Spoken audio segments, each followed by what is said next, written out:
Здравейте!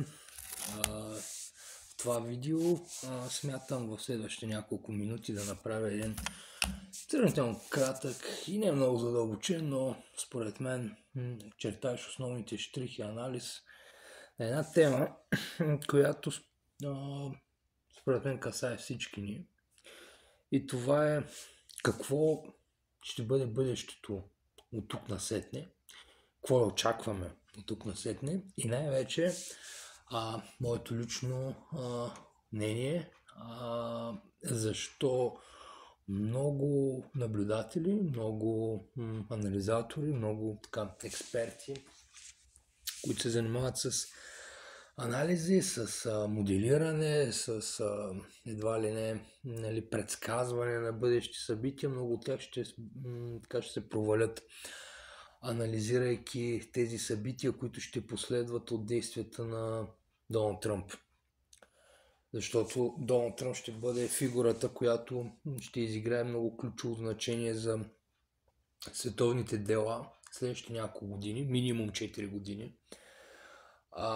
И още първият му месец в встъпване на длъжност, вие видяхте, че целият свят е абсолютно шокиран, изненадан и няма представа какво точно се случва. И анализите, които текат и следват един след друг, до голяма степен според мен ще се окажат грешни. И основната причина защо те ще бъдат грешни е защото всички те се занимават с един тип анализ на Доналд Тръмп, като анализират политикът Доналд Тръмп. И всички те са базирани на тезата и на, знанието, което са натрупани, анализирайки предходни събития, за това, че те си имат работа, че отново ние целият свят си има работа с политик. С политик, който е такъв кариерен политик, какъвто беше Байдън. Байдън е абсолютно кариерен политик, той е целият му съзнателен живот, вероятно е минал през някакви властови структури. Не, че последните му години бяха много съзнателни, така да се каже, но човека си е от школовка, политическа школовка. Много други политици са такива, примерно Буш са такива, Обама със сигурност е такъв. Това са просто школовани политици на разни такива знайни и незнайни НПО-та, знайни и незнайни форуми, които те са създавани като лидери, да бъдат лидери, да бъдат политици. И те функционират по един определен начин, по един определен модел и затова анализите, които се правят към Доналд Тръмп, ще бъдат до голяма степен сгрешени, защото Тръмп не е от тях. Тръмп не е политик от кариерата, Тръмп не е школован в някой НПО или в някой вътрешен кръг. Тръмп е школован бизнесмен. Това е човек, който управлява капитали, човек, който е фалирал, човек, който се е връщал от фалит, човек, който целият си съзнателен живот е прекарал през хора, които управляват пари. И то управляват пари успешно.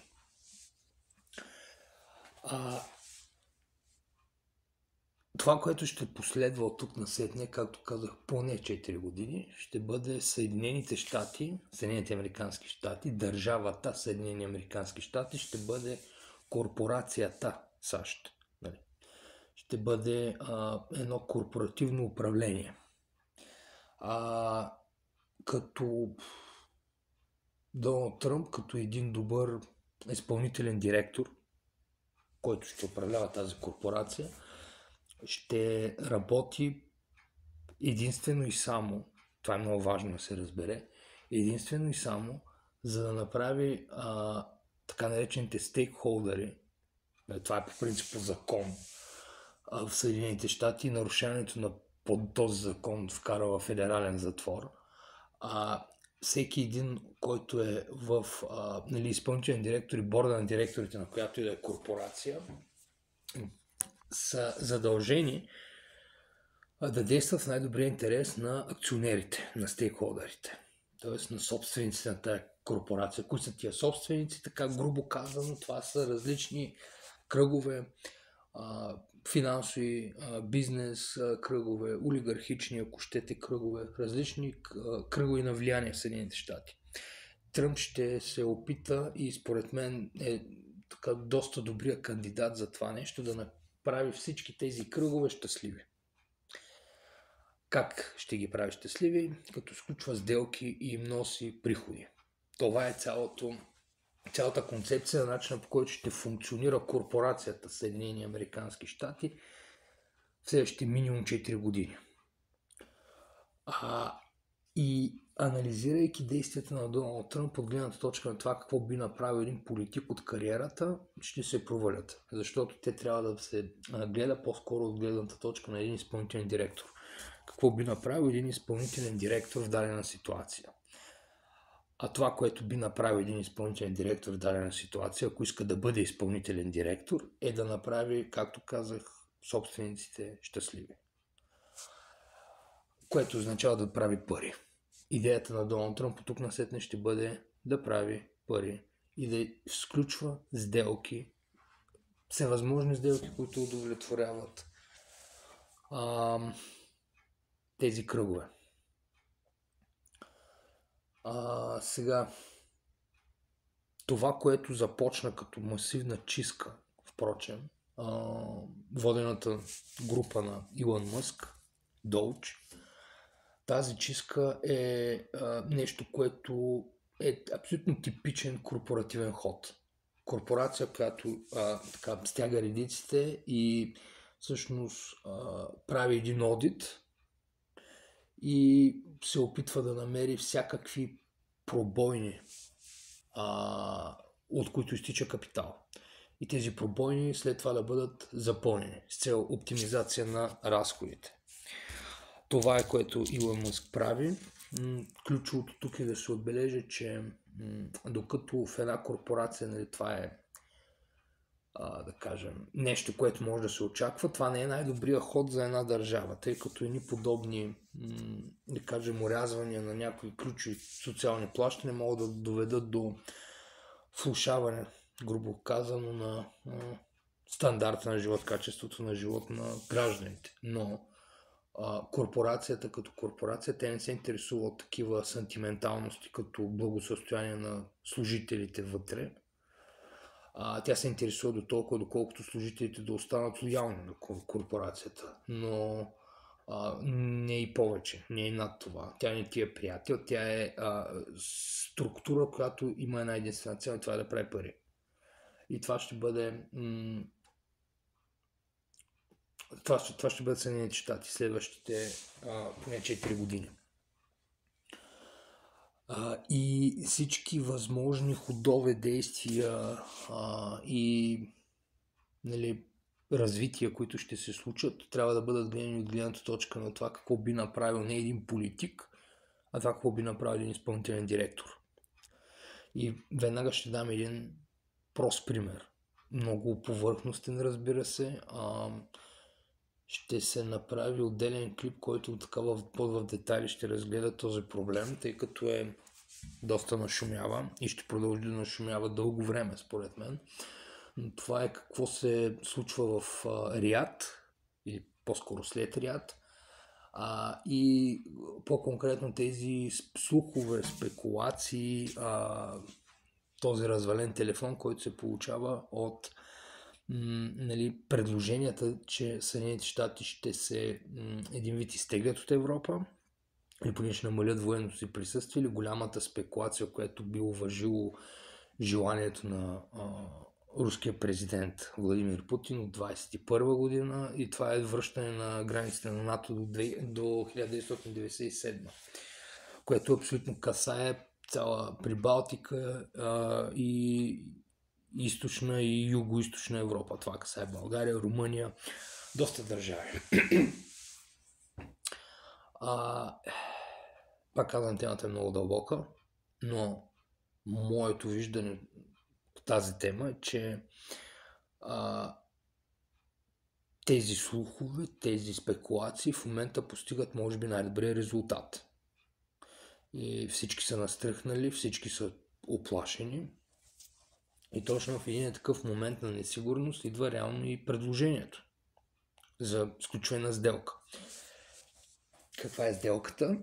Ами сделката е... Той Тръмп каза каква е сделката. 5% от брутния вътрешен продукт на членките на НАТО, визирайки основно европейските членове на НАТО, да отиват за въоръжаване. Къде ще отиват за въоръжаване? И отиват в американския военно-промишлен комплекс, защото европейски такъв няма. Очевидно това показва войната в Украина. Европейски военно-промишлен комплекс няма. Само че за да накараш държави, които едва докретват 2% от брутния вътрешен продукт, отивайки за отбрана, да ги накараш да отидат на 5%, трябва да имат много силен аргумент. Трябва да имаш много силен аргумент за това. И едни подобни, как да кажа, шантажи, слухове и дори въобще напълно възможни действия нали, могат да служат като този аргумент за стягане на редиците и развързване на кисиите на американските, не на американските, простете, на европейските правителства. Давам още пример с тарифите, или на български казано митата, които примерно той наложи на, или започна, така заплаши, че ще наложи на Канада. Тук е много важно да се отбележи, че Доналд Тръмп е всъщност изключително последователен в своята политика и в своите виждания. Неговата позиция на практика не се е променила от първия му мандат. Преди 13-14 години тази позиция не се е променила. Той все още вярва в изкуството на сделката и в примерно тези тарифи на тези мита, но едно от интервютата, които е давал преди 13 години, той отбеляза нещо важно. Това е важно да се разбере в момента. Много важно да се разбере всъщност в момента, че той казва и вярва, че не само сделката е важна, но самия начинът, по който тази сделка се предлага, е също от ключово значение. И той дава пример. Това буквално преразказвам част от негова реч, който той каза, има два варианта в общи линии да направим предложението. Първият вариант е отиваме и казваме, слушайте, сега след 5 дни, така и така сме решили, след 5 дни ще вдигнем митото на 25%, ще го увеличим с 25%, ама може и да не го увеличим, обаче вие трябва да направите или какво си. И дава предложение. И казва другия вариант, разбира се, отиваме и им казваме последния начин. Слушайте сега, шибаняци, след 5 дена в митото се качва с 25%, освен ако, и даваме предложението. И той казва, това е много, много различно е посланието, което се изпраща. С Канада, това, което той направи, беше една такава сделка. Каза, искам да охранявате границата с Канада. То е цялата северна граница. И иначе слагаме мито.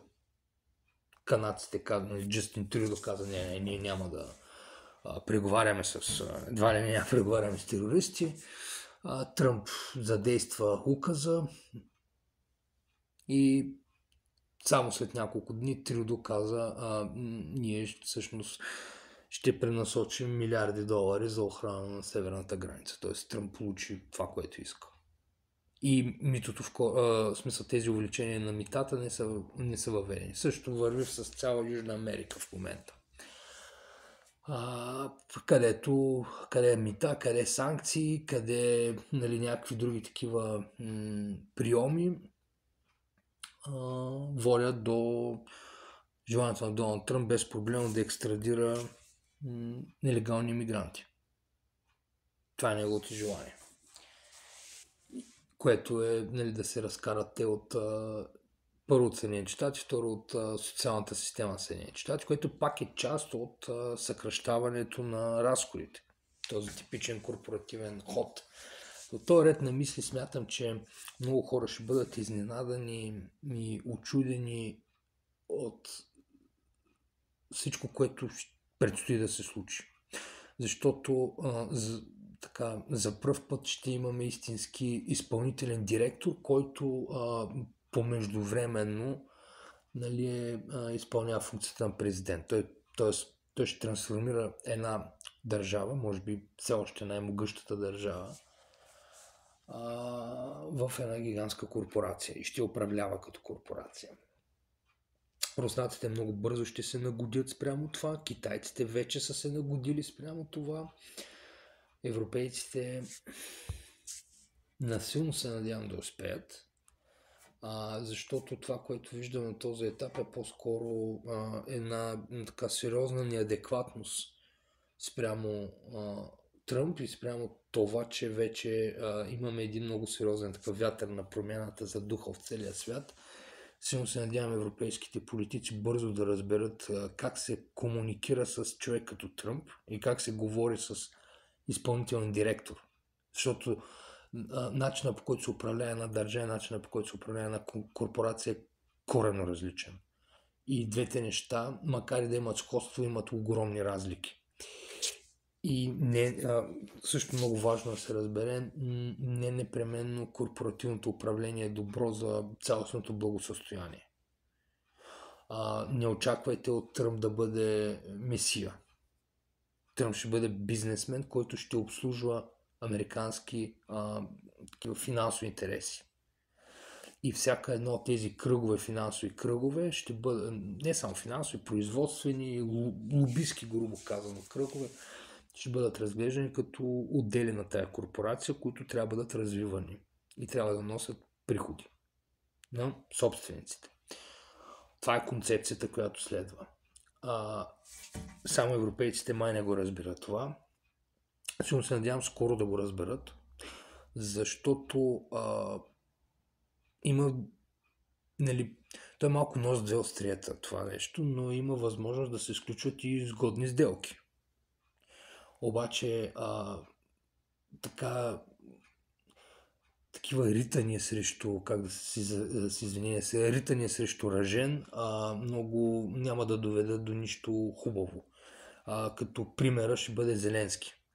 Зеленски ще бъде пример какво случва с тези, които ритат срещу нали, много по-силен от тях, много по-силно от тях структура, която на всичкото отгоре няма никакво желание да